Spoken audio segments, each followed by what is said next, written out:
Okay. Wow. We're going to try this again. Okay. We clicked the live button on YouTube, but it didn't take. Josh, put that drink down. There's no time for drinks right now. Okay. This is Critique episode 13, and we're about to kick it off right now. We've got Grace Walker in the house. We've got Josh Fry in the house and Joe Krug, as always. Myself, Rymar Tirado, your hosts for Critique.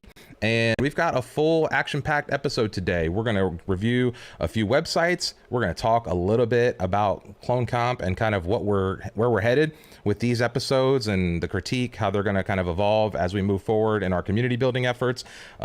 Joe's got some really cool announcements. Josh has got a great event coming up next week. We've got a lot of stuff to talk about, so let's jump right into it. Grace, do you want to say hi and introduce yourself real quick? Awesome. Hi, everybody. My name is Grace Walker. I am a designer and Webflow developer based in Calgary, Canada. I've been using Webflow for more than 4 years. In the last year, actually just celebrated my first year of full-time freelance, mostly brought on by Webflow, which is awesome. So just excited to be here, and thanks for having me. Nice. Awesome. Welcome. And what's up, Josh? Say hi to the crowd. Hey. I'm Josh Fry, or you may know me as Fry. I'm from Leeds, UK. I'm a freelance UX designer, and I've been doing that for like 8 years, and then I also do Webflow alongside that. So I use that for making prototypes in the UX design stuff, but also making sites and clonables. I guess I'm now a Clone Comp veteran for 2 years running, if there's such a thing. Right. And yeah, I'm excited to dig in and critique. Clone Comp OG is what we like to say, you know. Fry was there last year for the original round of Clone Comp. And did you won a couple things this year too, right? You won one of the rounds, didn't you, or no? Yeah, I got a round 3 prize. Yeah. So, and he also runs the meetup chapters. Grace and Josh both run meetup chapters. So go, we'll talk a little bit about meetup stuff coming up. We're going to do a cool event with Josh where we're going to dive next week into some of the Clone Comp builds, dive back into the guts of those things and see kind of how they're put together on the inside. And so, and then Joe's got a couple cool announcements. We got something we're launching next week. Client First is right around the corner too, but major announcements for next week. So if you've been hanging with us, if you were around Clone Comp last year, or last week, you saw Joe giving some sneak peeks. So Joe, what do you have for everyone? Next week, we'll be launching that fun product extension that I was showing off at Clone Comp. So if you saw it, you definitely liked it. You're definitely waiting for it, and it's coming next week. We've submitted it to the Chrome store. We're just waiting for approval. And once it's approved next week, it's going to be in your hands inside your designer. So really excited for that. And then also, because of Tuesday's Gather Meet, I went back to the team, figured out a final launch date for Client First naming convention, and we're going to be launching that August 12th. So August 12th, we'll release the docs, we'll release the official clonable, and about 8 template wireframes to go and get started with. Really pumped for that. Yeah, and not just wireframes, but like examples of other like design systems that are, fully built out for you all to explore. And not every detail of some of these design systems, but so many examples and versions that people will be able to kind of look at and see how things are built and use for future projects. And then once you see how that all ties into this little browser extension and what you can do with that little browser extension, ooh-wee, y'all are not ready. So join us Tuesday. We're going to do a full episode releasing that. And then like we usually do, let's say what's up to everyone in the crowd here. So we've got Magdalena, as always, in the crowd. We appreciate you. Also for volunteering last year at Clone Comp. So welcome, everyone. Rohan, Jay Poucher, Babis, Soku, Rock and Roll CEO, Ezekiel, what's up? Jay Poucher, Maria Carava, hello. Jacob Patel. Let's see who else is here that I didn't read. Tommy Gunn, what's up? Colleen Brady in the house. Shane Grady. There we go. All right. So what's up, everyone? I'm sure more will join as we go. We've got a few websites. So let's do this. Let's jump into the other view. You know this view, y'all, where we put the judges down at the bottom. We get ready to bring in some of these websites. So let's take a look and see which website's going to be first. I think it's this legacy agency. And who's doing that one? Who's walking us through this one? Wait, hold on. I don't know if we know the rules of critique. Oh, damn. We do this every time. I don't know how it works. Yeah. Okay. Let's let them know real quick. Okay, so here's how it works. Each week, the Webflow community will submit website each selected site live on air. The judges, along with members of the audience, will then have 45 seconds to submit their scores before we reveal the overall rating for each website and share our final thoughts. Welcome to Critique by Finsweet. Welcome to Critique by Finsweet. Here we go. Okay, so, and we had people in the comments, Jay, saying, start the intro, explain how this works first.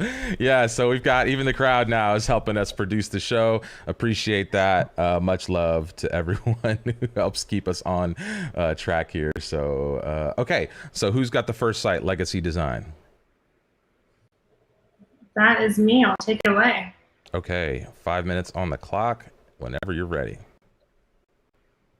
Awesome. So legacy design first step. I think first impressions of the site right on load, you're getting a really fantastic 3D illustration. It takes a little bit to load, which I don't know how you can kind of resolve that, but don't just build a brand, design a legacy. It's a really powerful statement. And then they've been using these 3D illustrations that you can play with that are really, really fun. So I think first impression is this is a really professional design agency, and they're trying to present themselves as like a really big studio. So scrolling down further, we've got their 3 kind of service tiles. Again, really slick, really professional. The hover state here is really nice and playful for each one, which I think is great. And like, again, I think you're just getting a good sense of what they do as professionals. Scroll down a little bit further, we've got like that nice section break that's a curve, and then a little work slider showcasing some of their work that they have. I always like this when people showcase sites within a frame of a computer. I mean, like, people know what a website is. Within that space always feels nice. Context. And then there's one more illustration, I think, just a little bit further down the page, that's kind of tying in that legacy piece again, with this rotating graphic. Yeah, this one with the hand, don't let your vision fade away. And it's just like really playful, and I think the copy here is supporting that illustration and feels really nice. The only comment that I have kind of like going through the site, like, it feels like a big design agency. They're obviously very serious, but the typography here feels a little bit off. Using Branding Grotesque as their headline feels really playful and fun, but doesn't quite match that vibe of legacy and these like stone sculptures that they have. And maybe that's a nice juxtaposition, but to me, that just felt a little bit off, that they had this really serious, and not so serious, but just like a legacy stone illustration, and then this more kind of playful typography. But that's a personal thought there. So overall, I think this is a fantastic site, and showcasing themselves as a really big brand. Nice. Josh, what are you thinking there? Yeah, I really like the consistency of the brand throughout the site. Some of the kind of movement on those cards on the homepage, I'm not so sure about. I thought maybe it was a bit too much, and maybe I'd like to see as well that whole card be clickable rather than just the link within it. This is just being nitpicky, really. That other page that you just went to, the project page, I think lets it down a little bit because there's not really a lot going on there. I'd like to see a bit more detail as what those projects are, maybe some tags or something showing what was done on each project so that I know what I'm getting before I dive into one of those. There was also, on the articles, I went into the articles page, there's a bit of animation on each of the paragraphs as you're scrolling down there, which I thought was a bit unnecessary. Once I'm reading an article, I really just want everything to be static. I really like this, though, at the top of the newsletter where you've got the sign up. I like how that's just contextual within the articles section. It's not a pop-up trying to get me to sign up at an inappropriate time. So yeah, overall really good. Just a few nitpicks really. Yeah, I tend to agree with these cards. It's got to be a z-index thing where this text area was put over top, but or this side area is a link also. But I agree. Anytime you have a card like this, the whole card should be clickable. And this is especially confusing because the image itself is clickable here, but then the text side is not unless I click right on the read more. And so it's just a little confusing. But I agree with Grace. I don't know if I necessarily like it here. I did like the hero, the 3 on the home, where like the left goes to the left, the right goes to the right, and the center kind of just goes up. Let's see if we can get this to load here. Okay, so these things, I kind of did like that. I don't know that I like it as much on the rest of them as I did on this home version of this. But overall, I thought this was actually a really well put together site. I'm not in love with this slider. I have to hover to kind of see what's going on here. And anytime you use a slider, you're putting a majority of your content behind the user's view, which you can just expect most people will not see that. So Joe, we'll give you the last word here. Yeah, I'm really loving the 3D here. That's what's taking this site to the next level for me. Some things that I do have an issue with is the lack of contrast of some of the text on this homepage and throughout the site. So we have this kind of gray text on a dark background. It's just not enough contrast for me. We see that same thing in the footer, lack of contrast. So if you bring out that white, I think it's going to shine a little bit more. And there is one big issue I have on this homepage. You show your websites and it seems that they are for local businesses. Then underneath, I see logos for Nestle, Seattle's Best Coffee, Starbucks, and Corn. And these are making me think that these are your clients. These are some pretty big brand names. So I have a lot of confusion here. Are these your clients? Are these brands that you like? If they're your clients, you need to be showing this work. This is much, much more powerful work than local business sites. So my thought with this is there's a little bit of confusion as to what type of companies this brand is working with. Yeah. Yeah, and let's see, we got a couple things here. Peter, going back to how does it work? Okay, so Penny is asking, I keep hearing different recommendations on card clickability, the whole card clickable or only the image and link. Penny, the bigger your click objects, you know, the easier it's going to be. If you've got a blog card, something like this, the whole thing should be clickable. This whole thing, anytime I hover over this card, I should be able to click on this and go to that page. I shouldn't have to find where on here I can click. So that as a user is just extra work for me. And if I'm in a hurry, maybe I don't realize they're clickable, right? And so I don't know. Yeah, the whole card should be clickable there, Penny. And especially when you have a hover interaction that makes it look clickable. So when I hover over it and it does that motion, which I do like, by the way, I really like how it's really unexpected going left and right. Yep. I'm expected to be able to click on this because of the hover effect. So whole card clickable all the time. I'm super passionate about that as well. Yeah, and Ezekiel actually called out the hover here on this button. I really like how that border fades and the little subtle background comes in. So that's clean. There's nice little elements to this. There's just a couple things, you know, like really that we're kind of nitpicking here. So let's see, if you did work for the clients that big, show that work, prove your clout. Yeah, Jay, 100%. That's the right move. So, okay, let's try to put 45 seconds on the clock. Rohan, let's open up the form for the crowd. And actually, can we post that? And okay, crowd scoring is posted and pinned to the top. So if you're in the audience and you'd like to cast your vote, go ahead and click on that link. And judges, you've got 45 seconds. And let me switch the URLs here whenever you're ready. Stream on my end, huh? Let me. Stream froze. I think Clone Comp made all this happen. Everything pre-Clone Comp was perfect. Then we had Clone Comp, and now everything is technical. Yeah, I don't know. It seems to be back-ish, but not fully on the stream here. It's still like jittery. Even though I'm getting like perfect stream on my end, I'm under CPU usage, and I've got strong internet. So now I just have no idea. Now I'm starting to think it's just the gods hate us. The live stream gods hate us. Okay, now we're back. Seems okay now. Okay. All right. Jeez. All right. So this is one of the reasons next week we're going to switch the format a little bit. So anybody who's watching, we are going to switch the format just a bit next week. We're going to change the venue on this. So instead of doing them live on YouTube, the critique shows, we're going to actually get everyone together inside of the gather space. And that way it can be a little bit more interactive. We can get the crowd involved in sharing thoughts, and everyone can kind of score in real time.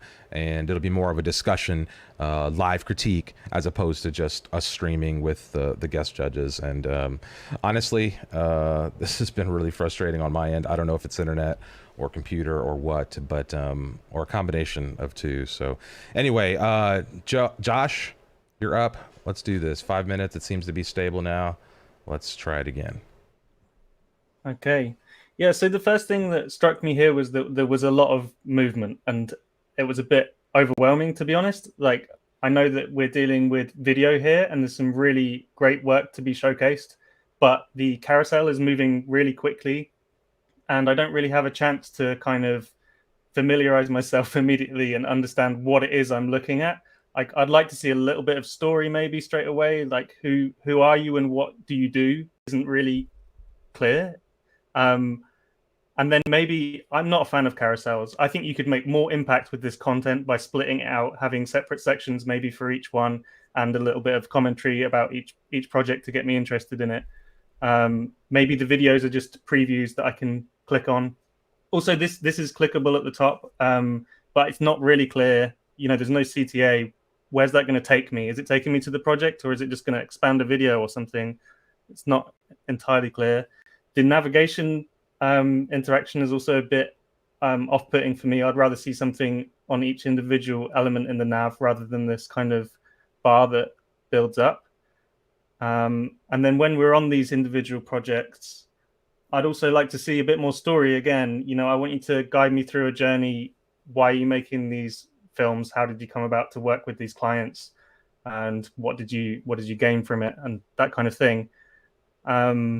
Yeah, some of this kind of information that's on this page could maybe even be bumped to the homepage, or perhaps a summarized version of that, letting me know what your services are and that kind of thing. Yeah, that's really, I think the main thing for me to get first would be that story carrying through, explaining who you are, what you do, why, and then everything else can come from there. There's some nice touches. Some of these headers on the services and work and crew pages have a nice little sort of fixed effect in the background that I like, and there's some style coming through, but it just maybe needs a bit more work. Yeah.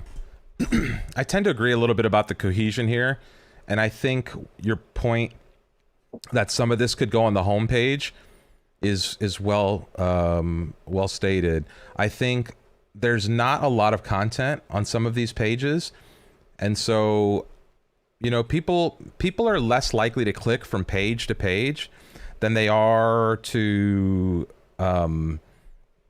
like scroll, right? More people are going to scroll down a page than they are going to click through to 4, 5, 6 pages on a visit, right? If you look at your web statistics, that'll always be the case. Like, very few people get 2, 3, 4, 5 average page, you know, per visit kind of thing. And so I would recommend that you consolidate some of this with yeah, just a little bit more clarity, and maybe just I don't know, consolidate some of this. So Joe, what are you thinking as you go through this? First thought on this homepage, get that work out of the slider. This work looks so badass. There's a lot of great visuals in here. I want to see all of these scrolling down the page. So I think that all 4 of those should be vertically displayed in a list. There's no reason to have this beautiful work hidden in a slider. And I think you should be using more of these beautiful visuals throughout the build. That I'm watching these videos and there's so much cool stuff to look at, but then when I click to the pages, there's not as much cool stuff to look at. So take those visuals out, spread them throughout the site, and I also agree to reduce the amount of pages. Start putting those in together. Yeah. Yeah. Grace, what are you seeing? Got the last minute here. Yeah, I want to see that key message in the hero with what they do and who they are. Obviously, the work is beautiful. Like, I spend a lot of my free time watching content like this, like adventure filmmaking, particularly cycling, mountain biking. Like, it's amazing. It's so cool. And I think like the hype around that work and how cool that work isn't coming through in the site. It's there, but it's just not quite as refined as I think it could be. Yeah. I really love this kind of grungy effect on the images for kind of some of the supporting stuff. And I think it could just be pushed further throughout the site to have a balance of like that brand personality and then also how beautiful and stunning and creative the work is. Yeah, I agree. And there's a lot of good content here. A number of you have said that on the site, there's just a lot of good stuff to look at. But again, I have to go from page to page to find it. I kind of have to go search for this content. Whereas a good site would kind of bring all of this and put it up in front of me in a really digestible way. And I think that's what's missing here. The elements are great. The design elements on their own are beautiful. I think the content is, visually impactful. The fonts are nice. Like, I really think there's like all the elements are here. It's just kind of detached.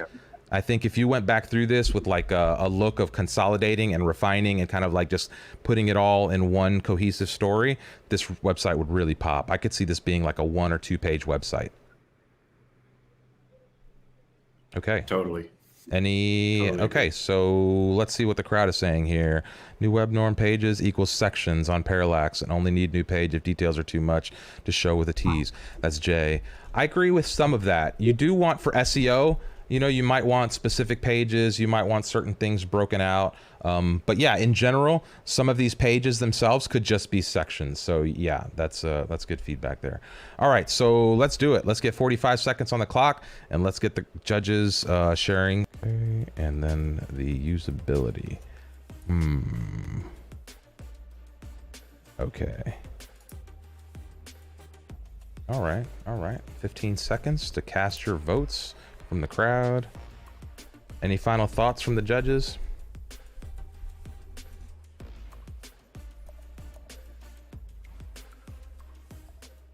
Okay, clock is done. Website's up. Scores are in. So let's take a look at the scores starting from the bottom of the chart. This time we've got Josh coming in with a heavy 4. Okay. So Josh is starting out with a 4 here. Then we go up from there to, let's see. Oh, okay. We won't interrupt the judges' scores. We will start if the crowd scores the lowest, but we won't interrupt it if it's somewhere in between there. Okay, so Josh has the 4. I go up from there. It's kind of big jumps from there. It goes to 5.5 from there. And then Joe's got a 5.75. And then Grace is in at a 6. Okay, so that gives us a judge's average of 5.31 for the Benchy Creative website. The crowd came in at a 5.0 even. So that gives us a total combined score of 5.25. It's still not a bad score, Benchy Creative. That's right there in the middle of the pack. I really think if this was consolidated into one page, the story was a little more clear. I think you lost some story and some flair points. Really were the key there that could bring this up. So, all right, good work, Benchy. This would be a great redemption round submission. So, who's walking us through the Navigator Studio website? That is me. Joe. Okay, so let's get 5 minutes on the clock, and whenever you're ready. First impression is that I love the colors here. The color palette is really cool and unique. We have this dark blue, we have this pink orange type color, and I think it's unique and fun and cool. So I like it on first look. Also like the big text. And as you scroll down, most of this site has nice big header text. This is easy to read. I'm totally a fan of this. It also makes you limit the amount of text that you have on the site. Something I have a big problem with is that tiny paragraph text. I went in and checked it. It's a 14 pixel text. I think minimum you need to be 16 pixels if it's paragraph reading text. I would even say based on this site, you could bump this up to a 20 pixel. So that's my big issue here throughout the whole homepage, that tiny text.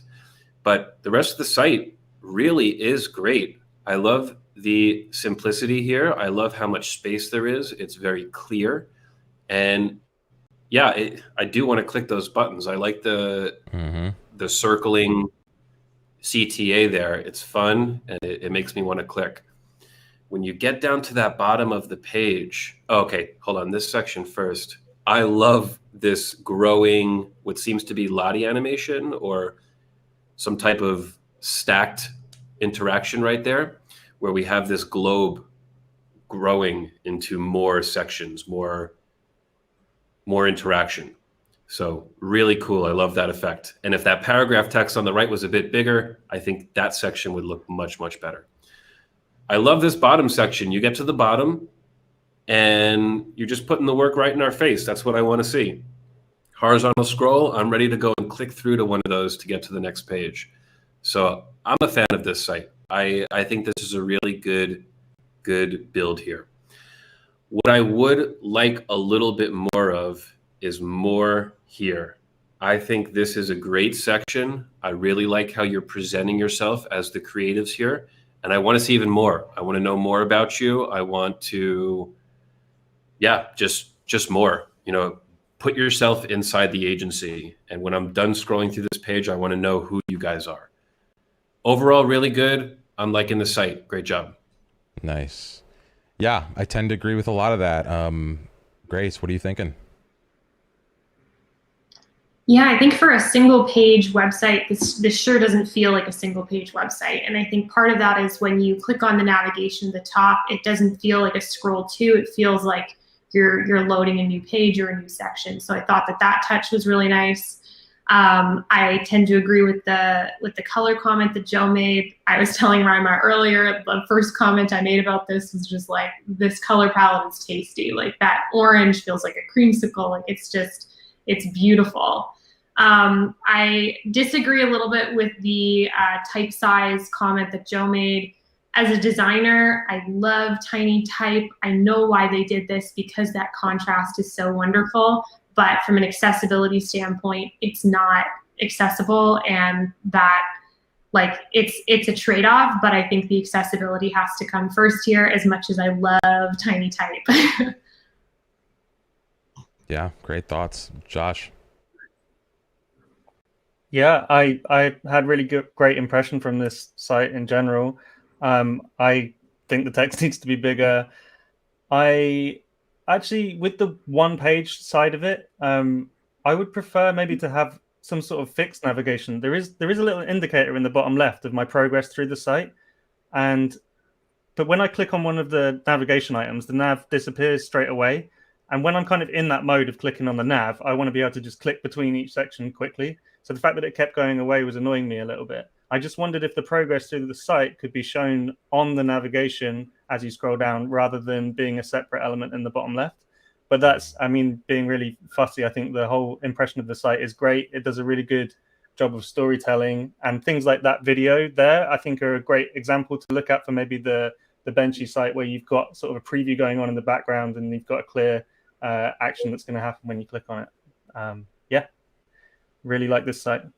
Yeah, I agree. I tend to agree with almost everything. I am noticing that as I scroll down the page, the nav disappears, and then when I scroll back up, it pops in there. I don't know if it's just popping up at certain height sections or what, but I tend to agree with that, Josh. When you have a site like this, you kind of want to keep the navigation kind of fixed for people to easily get around. So, okay, that's 5 minutes on the navigator.studio website. Let's see if anybody's saying something here in the crowd. Flare, great. Usability, not so much. Tiny type is great, but for SEO purposes, Google recommends 16 or above. That's from Bruh Trippin'. Penny, as long as your clients are all under 30, tiny type is fine. Yeah, that's a good point. Let's see. Jay is saying, yeah, you're not designing for yourself, you're designing for the masses to see and use. It's a little different in print, I think. When you're using some of that smaller text just for impact or something. On the web, I don't know. I do agree with Grace, where sometimes visually it's a nice look and it feels good. Just don't put your important stuff there. You know, like if it's the meat and potatoes, you know, obviously there's some hierarchy with the text, and that's kind of naturally apparent through this site too. So let's get 45 seconds on the clock and see what the crowd's got to say about any of this. Judges, you're up. What else? Let's see. Rock and roll CEO. Oh yeah, that's right. The flare's great. Still pretty usable because it is a or mess with. Okay, it looks causing. That's happened before. Maybe we got to find a new format for the video here.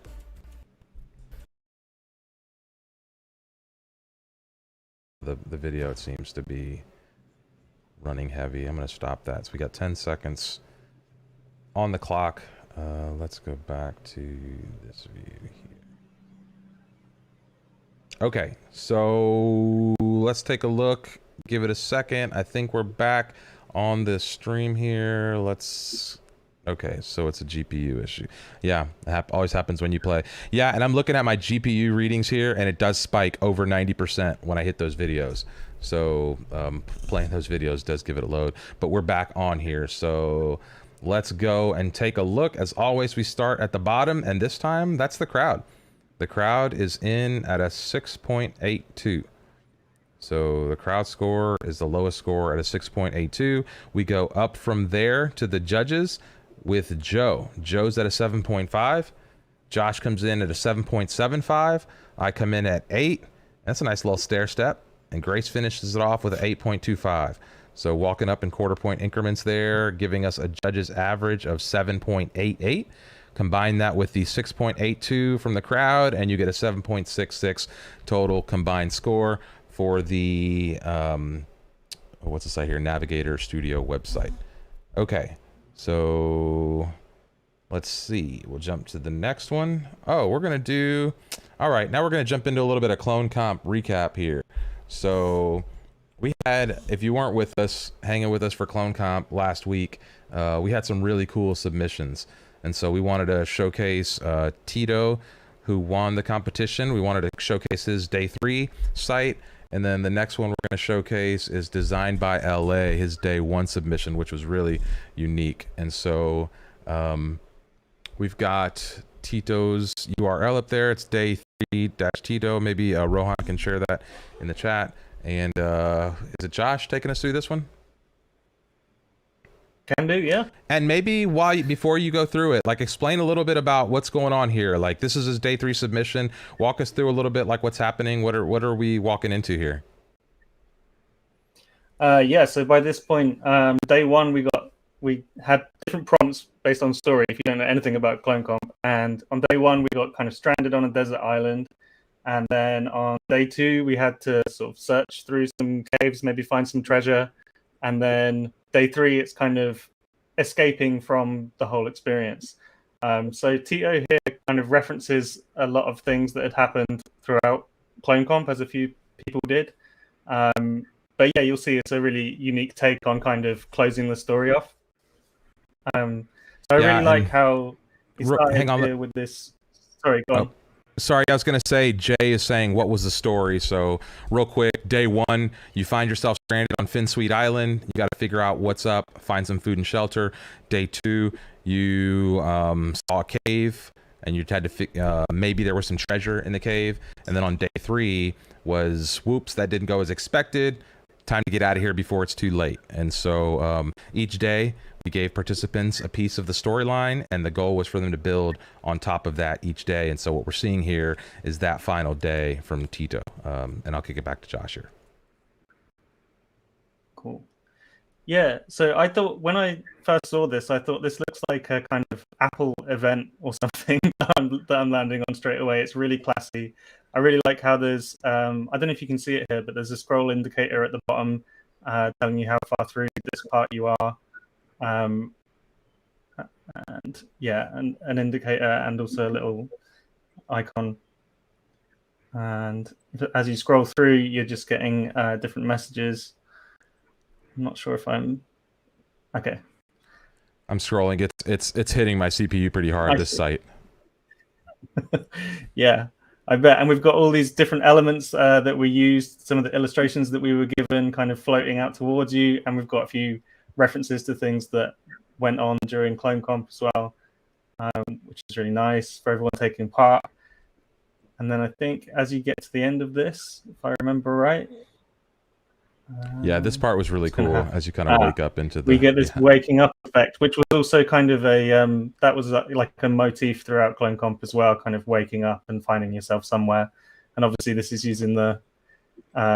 it was all a dream kind of thing, and we're looking at the computer. And then, I mean, it's really beautiful graphics, but Tito's then also built in this experience where you can kind of click on the different elements, and it's as if you're making a Webflow site here. You've got the mouse moving around down the bottom, these little humorous hints as to where to click. We've even got our Webflow mug there on its side. Yeah, and you kind of make this bit of the page, and then it zooms in to say thanks. And yeah, it's just a really great way to close up. Really unique. Great work from Tito. For the competition. Sounds like I'm... Yeah, I lost the last little bit of that audio there, your last line, but it was something about a good way to kind of tie the competition together, I think is what you said. Yeah, and just saying that it was a deserved winner, and Tito was great throughout the whole thing, and we all really enjoyed his submissions. So yeah. Yeah, it was just so clever. The if you didn't watch any of the streams, the fun of CloneComp really comes in checking in on what people built and what they spend their time putting together, and just seeing how creative people take the story elements and kind of build off of them day over day. Grace, I think you participated in the first round, right? What were your thoughts as the competition went through? It's pretty challenging, and it's like time intensive, but also it's like cool to watch and see. So what were your thoughts as you went through that?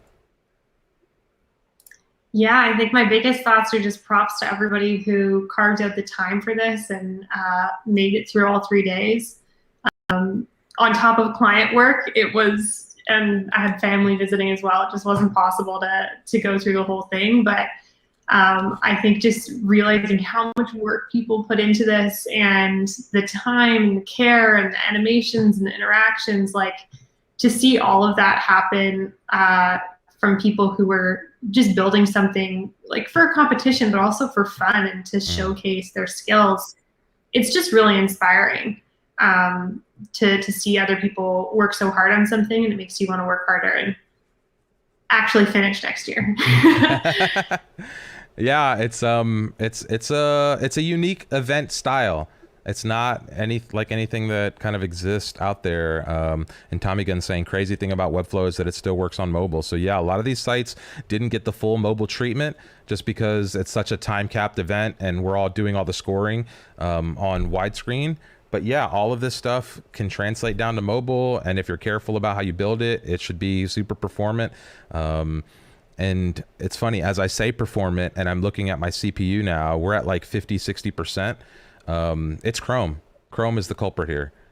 Chrome is the one, like when I bring Chrome back, watch, I bet when I slide the browser back in here, my CPU spikes to like 85. And if I load this, let's see this site here, let's see where it goes. So let's take a look. I'm going to walk you through this last site just as a little fun experience. This was a day one. So this was just getting to the island. We just kind of stumbled our way into this. And let me get rid of the judges at the bottom so we can get a full screen experience here as we go through. So the call to action is kind of saying drop anchor is at an island, and then we go. And this was such a unique experience because it was so different than anything else. It didn't use the illustrations that everyone else used that we created. So these illustrations are kind of their own quirky little take on what's going on the island, and it's a very interactive experience. And if you know anything about Webflow interactions, this is a fairly simple interaction to build. This is a mouse move over viewport interaction that just has X and Y kind of on either edge, and so as you get to the corner, it's pulling you to that edge of this image. But then there's all these other little interactive elements that kind of come up and you can play with as you scroll through, and you got to kind of collect the food and different things as you go here. So just a really unique take. A lot of these objects are playful. As I click on some of this stuff, I can go to sleep here. That's it for the day, is it? Go to sleep or go back to exploring. And so just a really cool example of the type of stuff people were building as part of Clone Comp. We got games, we got story-driven experiences that, as you scrolled, kind of captivated you and took you into other worlds. So, Joe, what are your closing thoughts on as we kind of come off this Clone Comp, the week afterglow, if you will? What are your thoughts as we as we talk about some of this, looking at and reviewing those sites from last week? Well, I'm inspired by the creativity that there was so much unique stuff that we never ever thought we'd see in Clone Comp this year. So it really shows how powerful Webflow is as a platform, and I know we keep saying. Anyway, if you're watching with us, jump into the co-work space. We're gonna go ahead and finish the show inside of there. So, okay.